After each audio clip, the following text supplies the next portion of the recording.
Halo pemirsa, saya Cak Tom. Inilah Aku Rasa, Akar Kuliner Nusantara.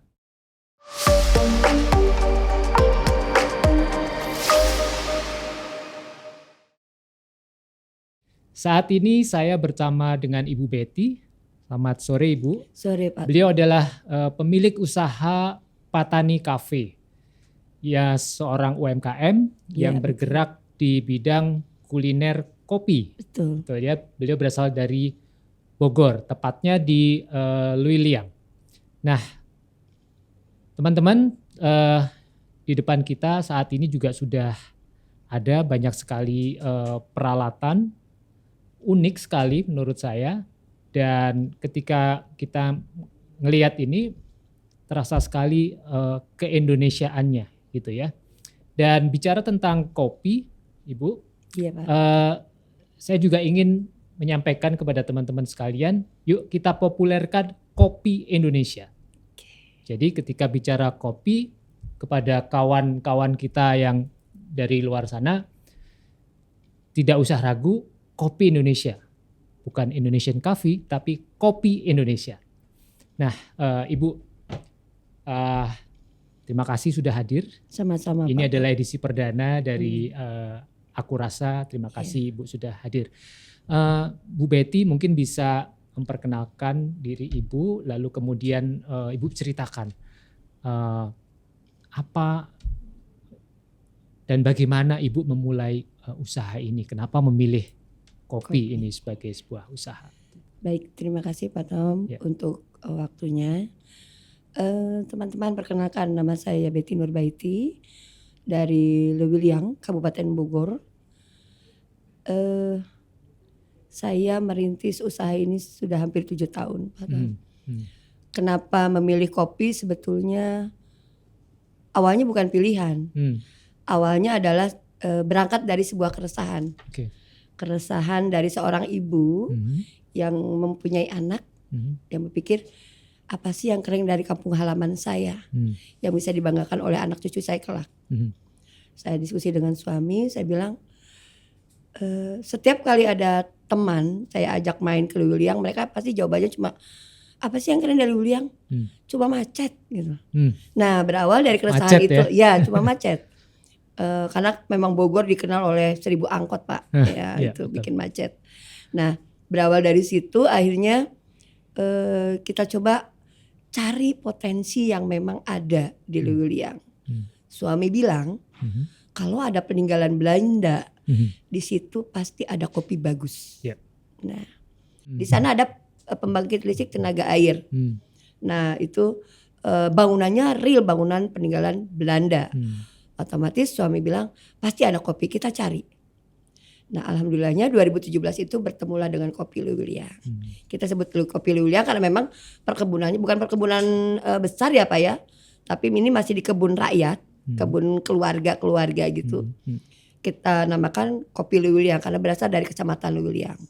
Itu. Iya, menarik sekali nih ceritanya Bu Betty tentang bagaimana potensi yang ada di daerah Luiliang, dan itu memang benar ya. Jadi hampir daerah seluruh Indonesia itu sebenarnya punya potensi kopi yang luar biasa. Betul Pak. Di ujung paling barat kita mengenal ada kopi Gayo. Betul. Lalu di ujung timur kita tahu ada kopi Wamena di sana. Jadi memang potensinya sangat luar biasa.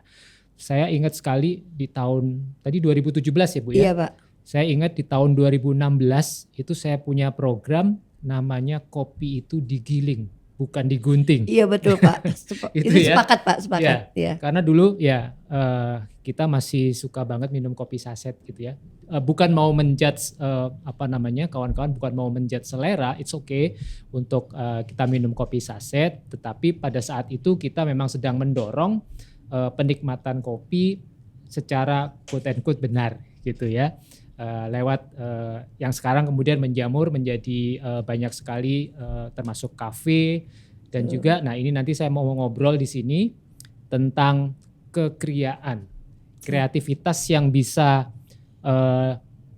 kita lakukan dan dihasilkan dari industri kopi ini, mulai dari hulu sampai ke hilirnya. Siap Pak. Nah, Bu Betty, ini kan Ibu membangun ini sejak 7 tahun yang lalu ya. Betul. 7 tahun lalu. Ibu juga punya kebun kopi di sana. Nah, mungkin bisa diceritakan dari situ dulu nih Bu. Terkait dengan kebun kopi, varietas apa yang Ibu tanam di sana? Kebun kami sebenarnya itu kebun kerjasama dengan teman Pak ya. Kebun kami. Kami diminta untuk mengelola kopinya memang. Di sana kopi robusta. Bogor Barat itu bagus untuk kopi robusta karena dia ada di dataran rendah. Tapi kami juga ada kopi arabica walaupun tidak banyak. Tapi dari segi rasa, dari segi karakter, arabica Lewiliang itu lebih soft dia dibandingkan arabica yang lain karena ada di dataran rendah. Tapi untuk robusta, Kabupaten Bogor itu memang jagonya Pak. Untuk robusta ya, Bogor Barat juga jagonya kalau robusta. Nah, berawal dari situ, sekarang kita mulai menghilirkan ini betul. Ya. Jadi Ibu bikin diversifikasi betul. gitu ya. Jadi kopi ini dari kebun itu kita tanam karena memang sudah ada banyak sebetulnya tanamannya udah lama. Kita panen merah. Jadi cari merah ya Pak ya yang betul-betul matang. Kita jemur. Jadi sesimpel itu kalau karena kita di Patani Coffee itu kopinya natural Pak prosesnya. Jadi mengajarkan juga kepada para petani perlakuan kopi itu simple, tidak ribet. Cukup dipanen merah, jemur, kupas kulit, sortir, dipisahkan antara yang bagus dengan yang jeleknya tadi. Lalu dijemur lagi biar kadar airnya cukup. Setelah itu disangrai. Penyangraian pun tidak harus menggunakan alat roasting yang mahal. Ternyata peninggalan nenek moyang pun itu bisa kita gunakan. Karena kami juga menggunakan alat roastingnya dari gerabah. Ya, jadi masih tradisional banget. Nah, kita roasting, kita tumbuk lagi digiling. Terus bisa kita packaging seperti yang dilihat Bapak di sini depan. Sampai kita juga membuat sebetulnya ada kopi saset Pak. Tapi menggunakan kertas. Jadi tadi kopi itu digiling bukan digunting. Kalau kami kopi itu disobek ya. Bukan digunting. Ya, karena pakai kertas kemasannya. Ya, itu dari hulu sampai hilir Pak. Oke. Menarik sekali yang Ibu sampaikan. Nah, saya coba kita ngobrol ya dari hulu sampai ke hilirnya nih. Tadi Ibu sudah menceritakan prosesnya ya. Kita sekarang masih bicara tentang tanaman kopinya nih. Mulai dari kan tanaman kopi itu ada bijinya ya, yang tadi Ibu ceritakan tadi kan soal biji gitu kan, mulai dari petik merah, kemudian dicuci, lalu dijemur, apalagi Bu kalau natural tidak ada pencucian. Nggak ada pencucian. Iya, jadi petik langsung jemur. Begitu petik langsung jemur, lalu dipecah kulitnya ya. Nah, kupas kulit. Ya. Ini menarik teman-teman sekalian. Biasanya kita sebagai awam penikmat kopi ya udah minum kopi gitu kan, atau kita beli bijinya dan kemudian kita giling sendiri. Nah, ternyata dalam proses tadi itu, dalam proses yang Ibu sampaikan tadi itu sebenarnya kulit pecahannya pun itu bisa dikonsumsi ya. Bu ya. Di sini juga ini ada produk-produk di sini yang mana? Ini. Kaskara Pak. Kaskara. Ya. Kaskara ini adalah kulit dari biji kopi. Ya, kulit dari biji kopi yang merah. Robusta Pak. Ya, robusta. Yang kemudian jadi ini minum kopi tapi teh. Itu kalau saya yang ini begitu. Minum kopi tapi teh gitu ya.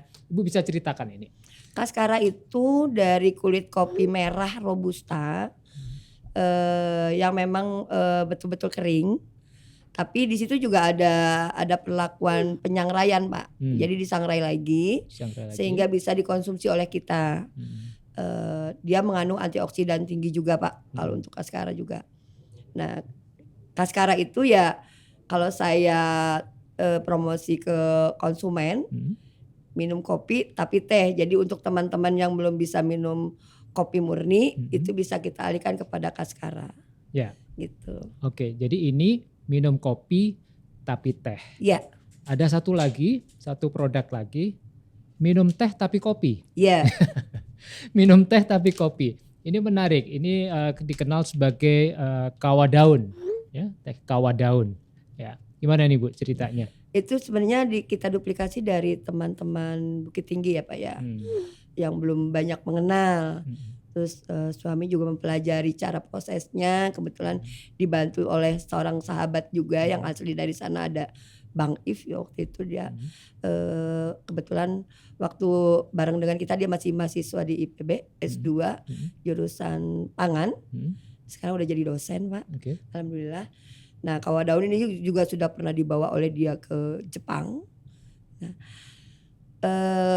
ini adalah produk kawah daun ini dari daun kopi yang dilayukan lalu diasap. Itu prosesnya seperti itu. Jadi bukan daun kopi dipetik, dijemur, sudah jadi.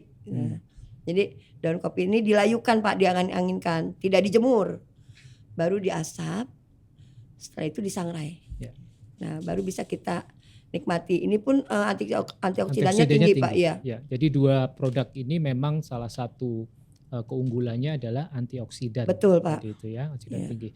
Nah, teman-teman, menarik sekali sebenarnya narasi tentang teh kawah daun ini. Jadi sebetulnya memang teh ya, teh kawah daun. Jadi minum teh tapi kopi. Betul. Gitu ya. Kalau kita baca di sejarahnya begitu ya, ini budidaya kopi itu kan tidak lepas dari sejarah kolonial kita. Iya betul. Gitu kan. Jadi kenapa ada budaya minum atau kebiasaan minum teh daun? Karena dulu memang biji kopi itu adalah sesuatu yang sangat berharga. Jadi ceritanya kopi itu adalah salah satu, boleh dibilang, emas hitam. Betul. Hindia Belanda pada saat itu. Ya. Dan yang paling terkenal pada saat itu sebenarnya adalah kopi dari Jawa.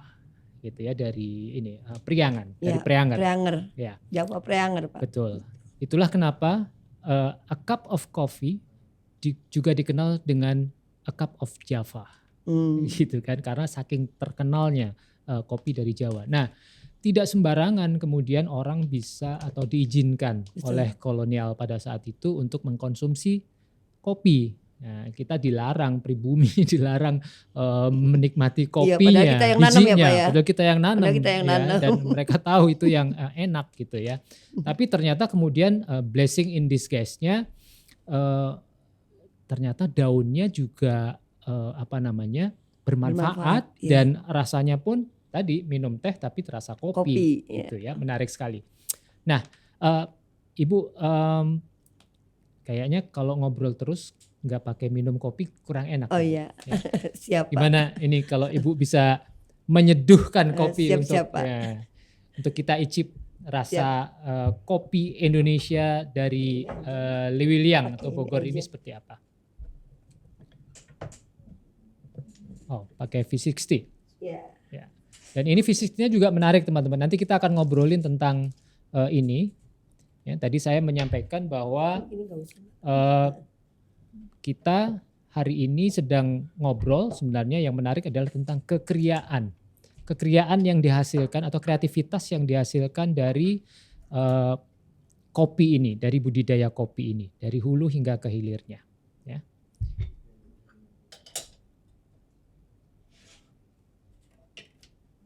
Ini kita bikin tubruk dulu ya Pak. Tubruk, siap. Karena sejatinya kopi Indonesia itu ya tubruk. Tubruk. Iya, sesimpel itu kan nenek moyang dulu. Betul. Kita dulu kalau di ladang nggak pakai ribet. Nggak harus pakai mesin espresso. Kopi tinggal ditumbuk. Tetap bisa dinikmati. Masukkan ke cangkir. Seduh dengan air panas, selesai Pak. Siap. Tubruk itu konon katanya dari to brew. Jadi to brew, untuk menyeduh, kita seduh.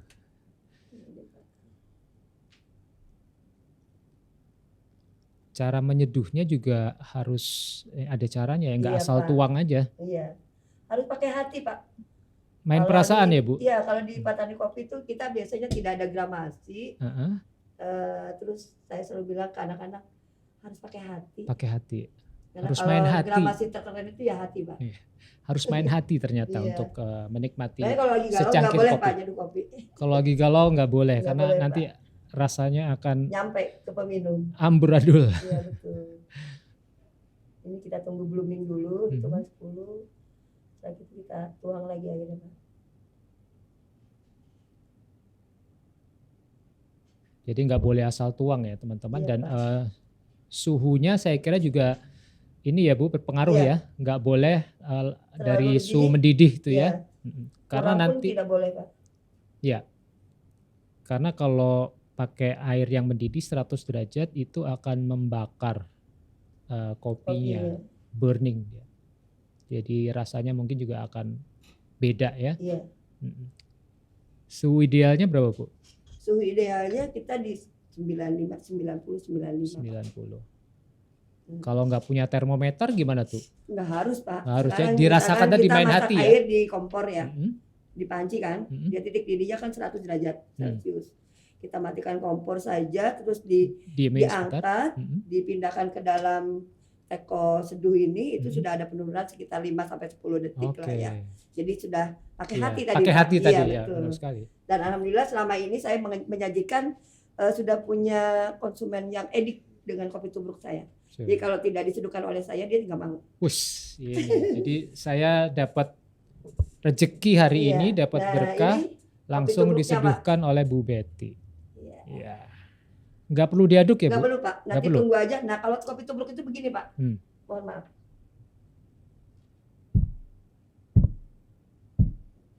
Ada ritualnya loh. Karena kan tubruk itu sejatinya ada tabrakan antara kopi bubuk dengan titik didih air panas di dalam cangkir.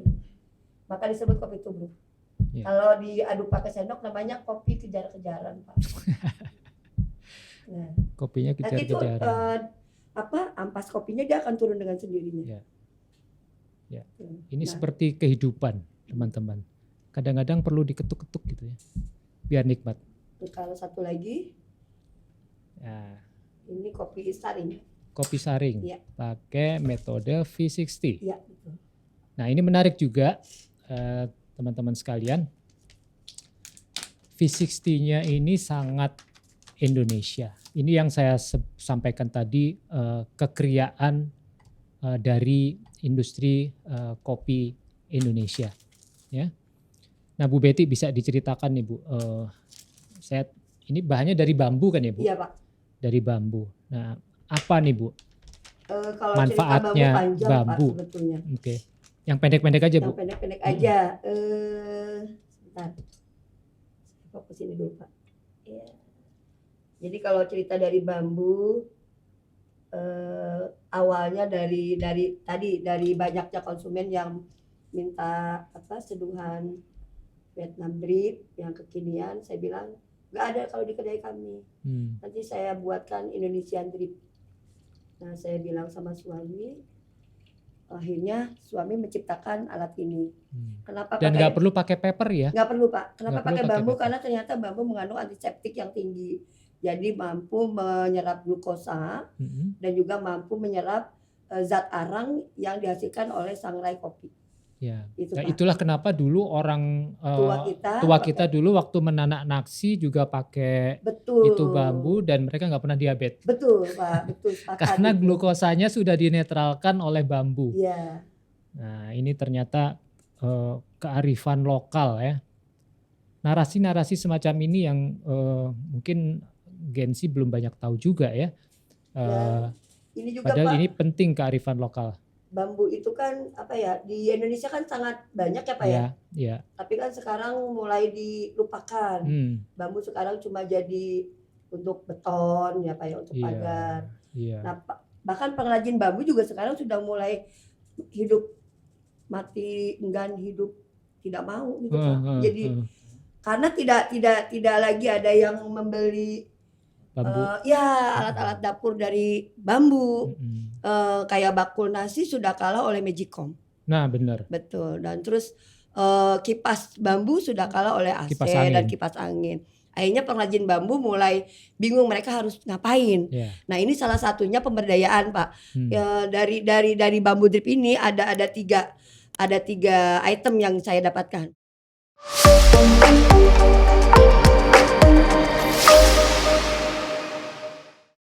Wah ini Ini solusi sekali nih Bu. Ini persoalan sedotan plastik itu juga jadi persoalan ya. ketika apalagi kemudian mencelakakan makhluk hidup yang lain kan. Ini bisa digunakan lagi karena di sini kita udah siapkan sikatnya juga. Oke, bisa dicuci bisa ya? bisa dicuci, bisa dibuang juga, dia akan jadi pupuk. Oke. Tidak akan menjadi limbah gitu. Karena ini memang dari tanaman dan ini juga memberdayakan ibu-ibu petani yang pulang dari sawah. Iya. Karena kan ini tumbuhan pakis yang ini memang hidupnya di tebing-tebing sungai, Pak. Oke. Gitu. Jadi ini sekali lagi batang pakis. Iya, batang pakis. Tanaman pakis. Betul.